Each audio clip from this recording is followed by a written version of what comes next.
This is Julien, and I'm here in New York City, and let me ask you this. Are you a dabbler? Are you someone who's living their life 1 foot in, 1 foot out? Because if so, pay very close attention. What we're gonna crack into in this video here is a segment from last night's live event where I reveal why it is crucial in order for you to succeed to fully commit. You must commit 100% or you will fail. Enjoy. A lot of people get stuck dabbling. There's that famous saying, or get off the pot. Have you heard that before? No. Right? It's like, no, it's like you're too young. You're like, what? Okay. This is most people. They're 1 foot in, 1 foot out. 1 foot is, let's do this. And the other foot is, but there's always Netflix at home. Oh, I'm going to go out and do the work. Oh, but there's this new show that came out. Oh, but you could just relax and stay in your comfort zone. I'm going to put myself out there. Yeah, but people might judge you. You could also not put yourself out there. And they're just stuck in the middle. And guess what? They stay stuck in the middle for years. Okay? Or get off the pot. They're on it. They're like, do I want to go? Yes. Oh, no. So decide. This is the point where you decide. Are you going to do it? Or are you getting off the pot? But no more of this stuck in the middle. Being stuck in the middle is an utter waste of your life. If you're just here, staying stuck in the middle, using this as entertainment, don't waste your time, don't waste my time, and get out. Being brutally honest, get out and never think about this again. Never think about working on yourself or bettering yourself or improving yourself ever again. If you're not going to do it and go all out, stop wasting your time. Just accept it. Be like, you know what? I'm a loser. And that's fine.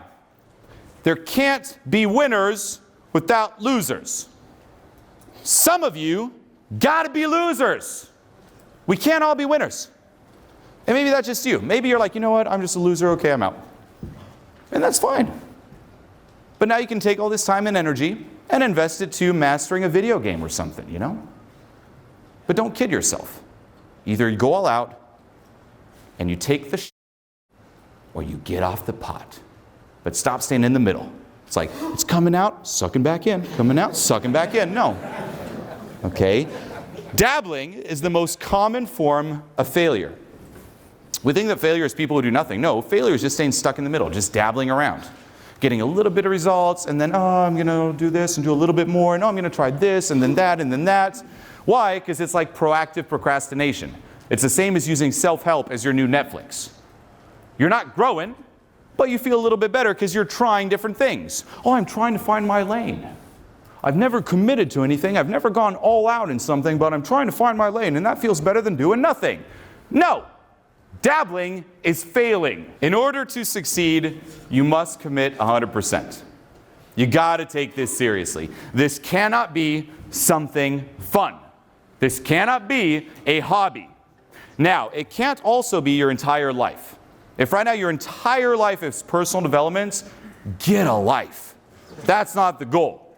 Okay, I'll sometimes see this, like someone will follow my content, they're like, Julien, I've been doing your meditative releases, they're so helpful, I just spend my entire day doing releases. I'm like, do you do anything else? No, release it. I'm like, get a life. This is supposed to complement your life, not become it. Okay, but you must take it seriously. Changing who you are at a deep, permanent level is going to be very challenging. It's not fun. It's not light. If it's light and fun and that's been your experience so far, you're not getting to the cause. You're just fiddling around. You want to truly change, you're going to have to venture in to those deep, darker aspects of you and release them. It's not necessarily fun. You're going to have to challenge your comfort zone, challenge what you know, challenge your beliefs, challenge your current ways of going about things. Is that fun? No. If you think this is just a fun thing, of course you're not going to go through that. So you got to commit. You got to look at your life and the trajectory of your life. Where am I going right now? And do an audit. Where were you a year ago, 2 years ago, 3 years ago? If nothing really changed, what makes you think something's going to change a year from now, 2 years from now, 3 years from now? Or are you kidding yourself? It's like believing in Santa. Like, oh, maybe one day things will change. No. You know what's going to change? You will be more ingrained in your current ways of doing things, your current beliefs, All those limiting beliefs you have, guess what? Every day that goes on, they just amplify, and they are harder to let go of. And you get older, you get more tired, and it's not easier. You're moving up or you're moving down. There's no staying the same. A lot of people are just free-falling, thinking that, oh, I'm just not ready yet. Maybe next year. You know, I'm waiting for that magical moment. One day something magical will happen. You know why? Because I've seen it in the movies. Right? I got Disney Plus, and I watched all those Disney shows. And every time in a Disney show, in a Disney movie, there's the turning point where the loser turns into the hero. Something happens and it just clicks. My life is like Disney Plus. At some point, things will click for me. No, they won't. Let this sink in. Your life is not a Disney movie.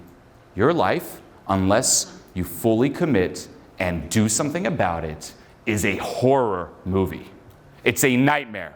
It's a movie of a failure that continues to be a failure. This is harsh, but it's true. My life should have been a horror movie of a failure who continued to be a failure. I'm not supposed to be up here. I'm not supposed to, be able to put myself out there and be happy. I'm not supposed to break free from the matrix. That's not me. That was not my destiny. My destiny was to remain extremely unsatisfied, extremely stifled, anxious, and miserable. And to keep being that, to keep propelling that in the world, and to die like that.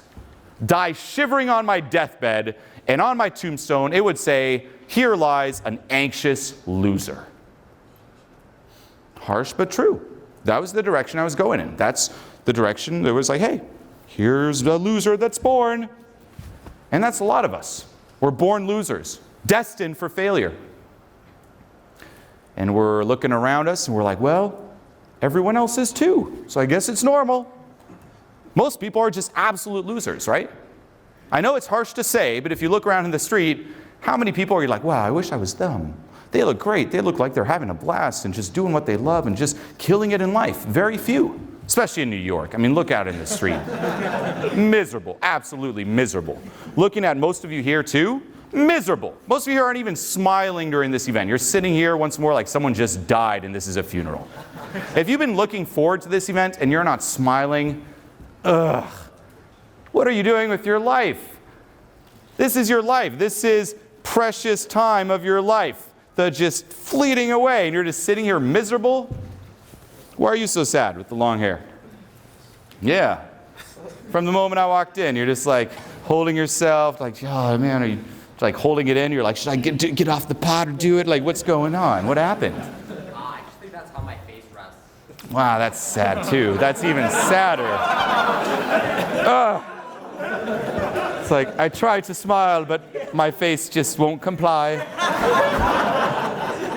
Now, that's actually interesting. It's very common too, right? We're so used to being losers, so used to being miserable and stuck, that our face, the muscles in your face, forget how to smile.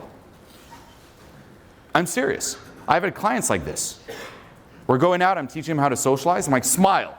And what's their smile? They're like that. And I'm like, what are you doing? I'm like, I'm smiling. I'm like, no, smile. And literally I'm like, smile. And finally it breaks free a little bit and they're like, oh, but it hurts. Because they're so not used to it. It hurts. I'm like, you will smile. They're like that. Every time I look at you, you smile.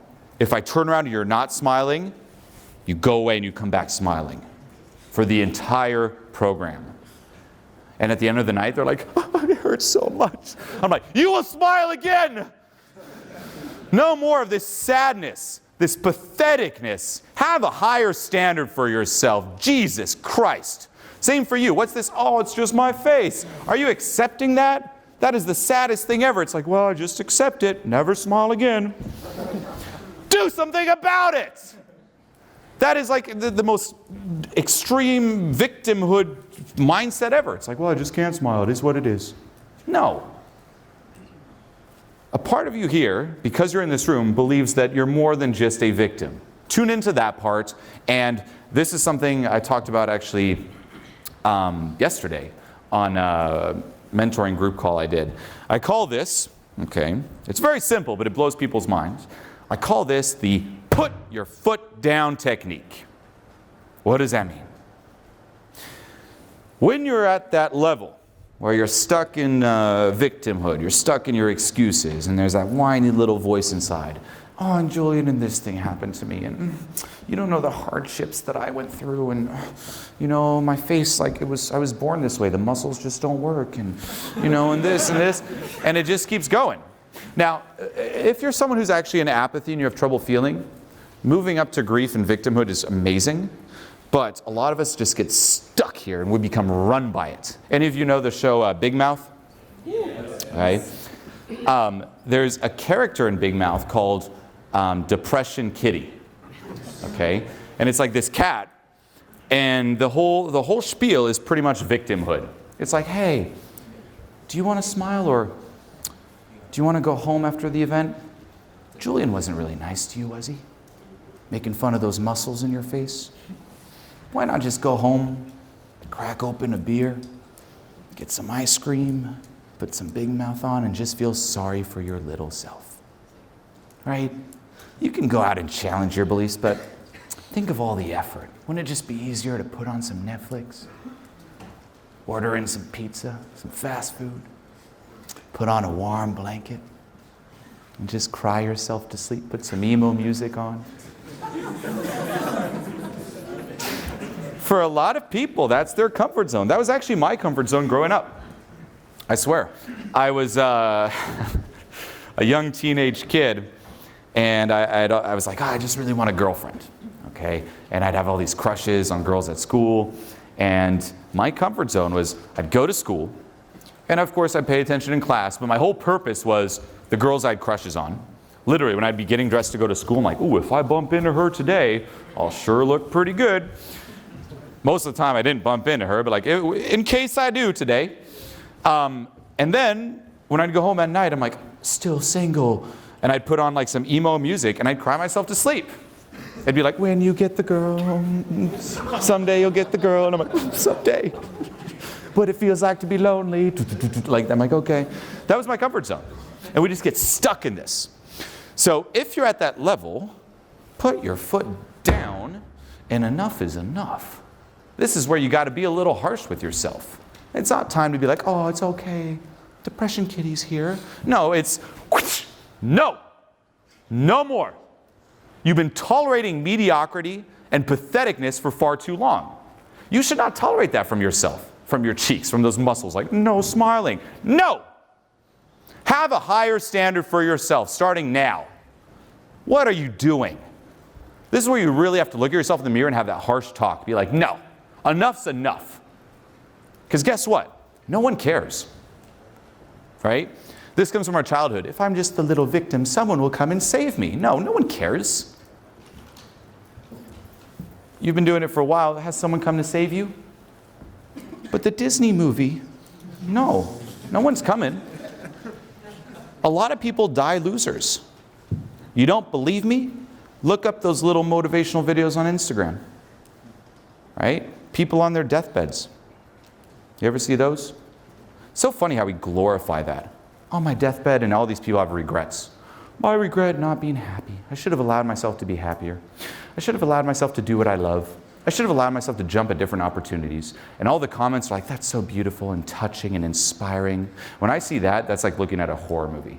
That's like looking at someone getting their arm chopped off. That's looking at the biggest failures in life ever. You do realize this. When you see an old person with regrets on their deathbed that are in their control, because it's always the same. I wish I would have allowed myself to be happier. I wish I would have allowed myself to smile more, to jump at opportunities, do what I love. And they didn't. And they're dying. And they realize when they're dying, they didn't. Hashtag loser. Ultimate loser. When I have kids, I'm going to show my kids those videos. I'm like, okay, there's no monster under the bed. There's the real monster. Never be that.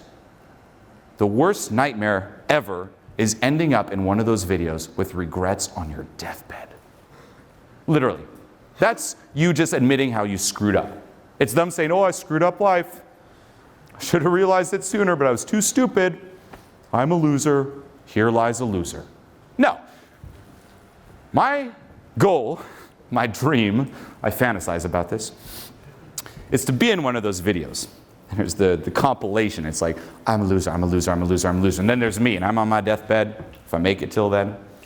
And I look in the camera, and I'm like, I milked life to the fullest. Peace out. It's like, for real.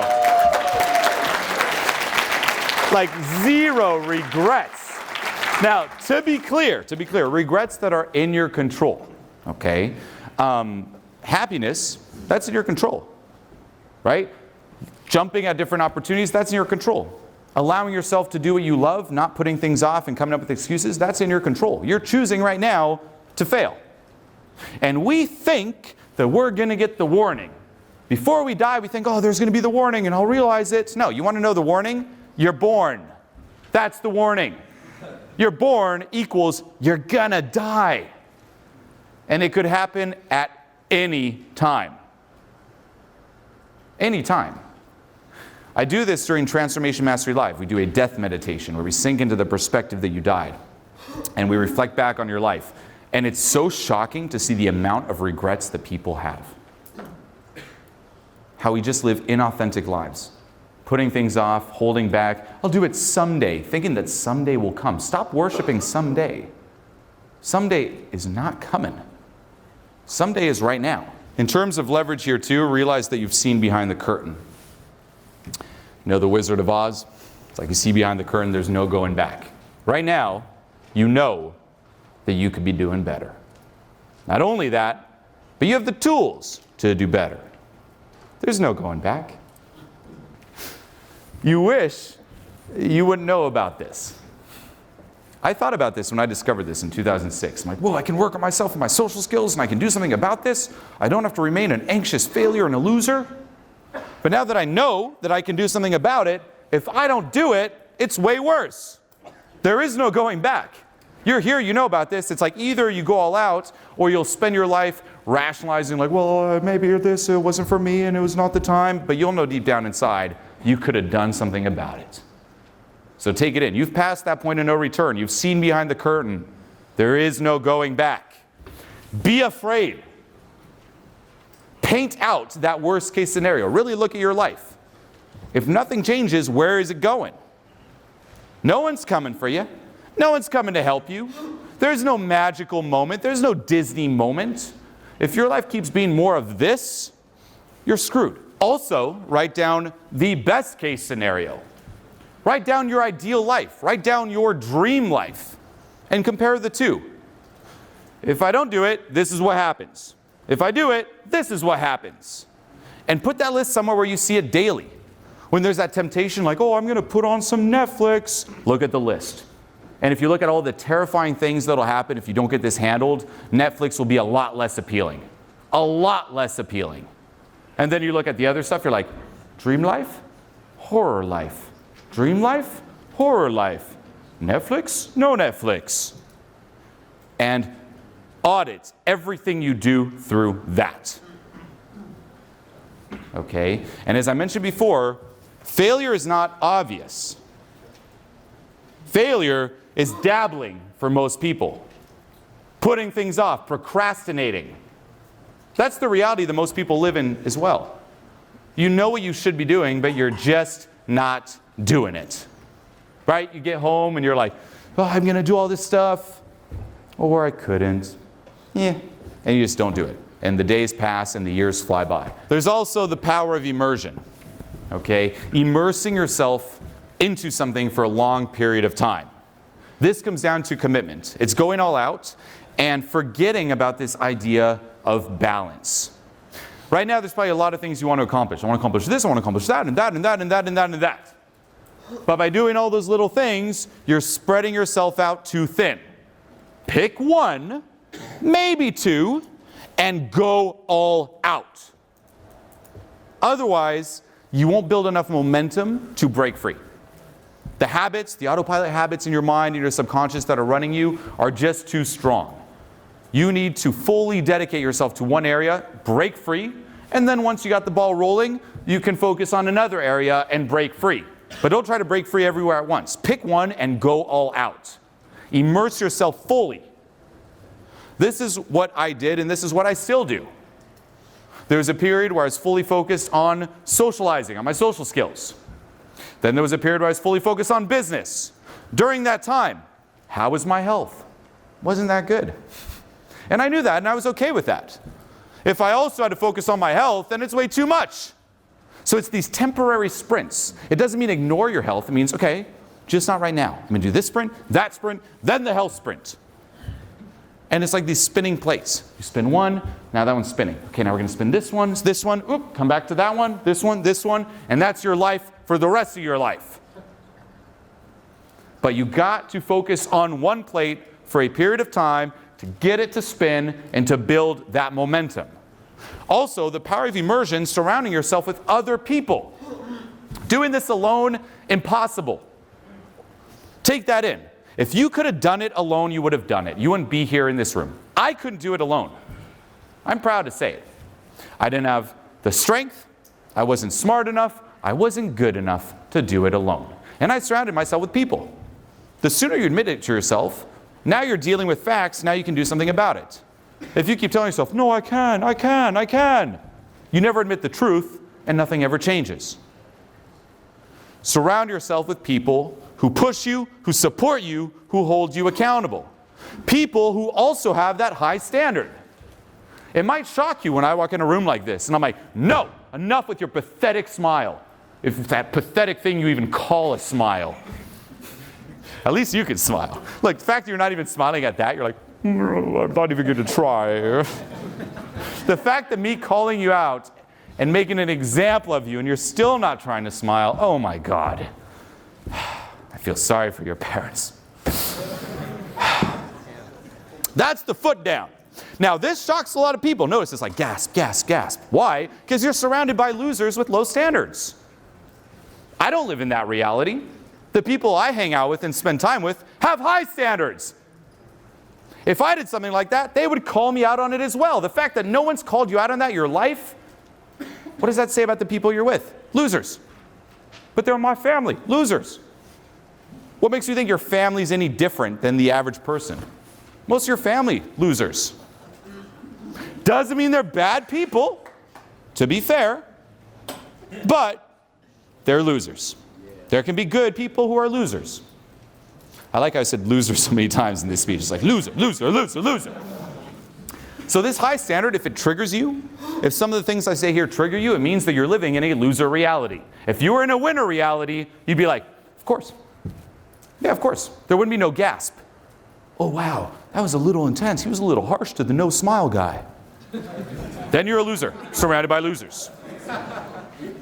And you need to proactively surround yourself with winners. We think that we haven't made it because we haven't heard the right thing.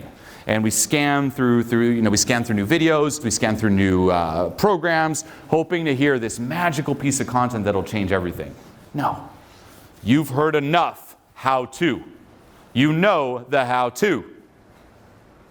You just got to apply it and get rid of any kind of blockage that is preventing you from applying it. There is no magic secret thing that successful people know that you don't know.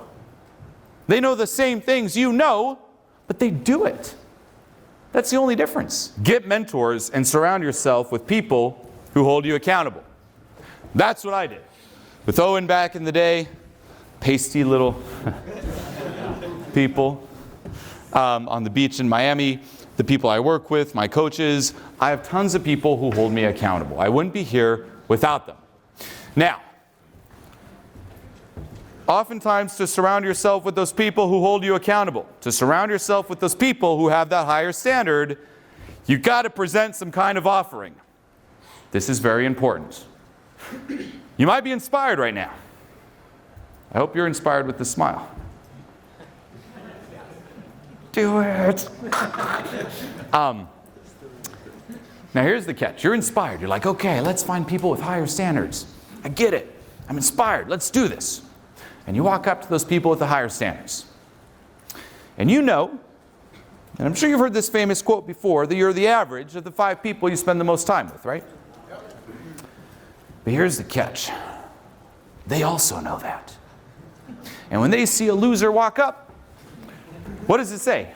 If I spend time with this loser, and I'm the average of the 5 people I spend the most time with, I'm going to get dragged down to this loser's level. It's going to poison my surroundings, right? Why would they ever want to hang out with a loser like you? And they shouldn't. There's no reason for them to.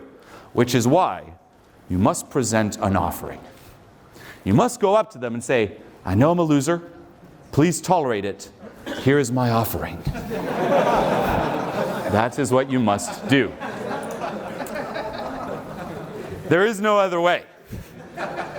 Now, this offering could be in the form of many things. Okay, it could be in the form of a certain skill you have. You might have an expertise in a certain area that benefits their life. And they're like, okay, I'll tolerate it if you help me in that area of life. Okay, I'll tolerate your loserness. At the base level, the offering should be in the form of just no downside. No downside, no complaining. You're just always happy and energetic. That's the basic level. But otherwise, offer some kind of value, either a skill or, the most common one, money. Pay them to tolerate you. That's the easiest way. It's so funny. We hear this thing like, oh, I got to get mentors and surround myself. I got to cultivate skills. That takes so much time. Why not just pay them? Pay them to tolerate you. Now here's the thing that kicks in. Okay, I get it. I guess I could pay them, but I got no money. How do I get this money to pay them? And I put out some videos about this. And what I say is that if right now, being in this room, I assume that you're not homeless. I assume that you have enough money to just sustain your current lifestyle. If so, that's handled. You can sustain your lifestyle as it is right now. It also means that since you're here, you have some free time. You're spending a few hours here in my presence. If you have some free time, and you're currently making enough money to sustain your lifestyle, and you have no, I'll be harsh here. If that's you, then you have no excuse not to find a way to inject more money into your life. No excuse. Here is an example from someone in Vienna. Making money is easy. So here's what I told them in Vienna.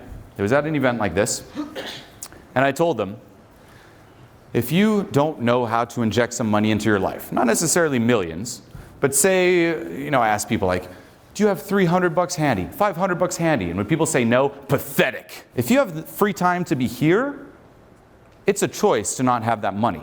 Because here's what any of you can do. Super harsh, but true. You can go out in the street.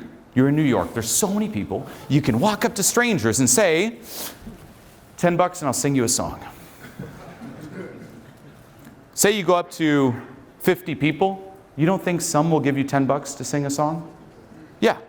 And this is what that guy did. Him and his friend, they heard the thing, and they're like, oh, I'm going to go give a massage. And then one day, they made over 100 euros. Hour and a half, couple hours out. Say that you do that every day. Instead of going home and watching Netflix, you're just going out, singing songs. You can say, story for $10, massage for $10.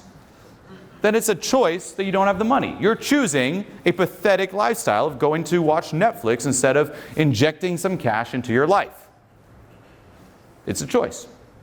If you're here and you have free time, all of you could have gone out in the street and sang songs for money. Now, does that mean that that's the best way to make money? Of course not. But it is a way. So you're not stuck. And knowing that, seeing beyond the curtain, what does it say about you now? If that's in your mind, like, I don't have the money, then it's by choice. You're choosing this pathetic financial situation. Take it in. I hope it stings, because it's the truth.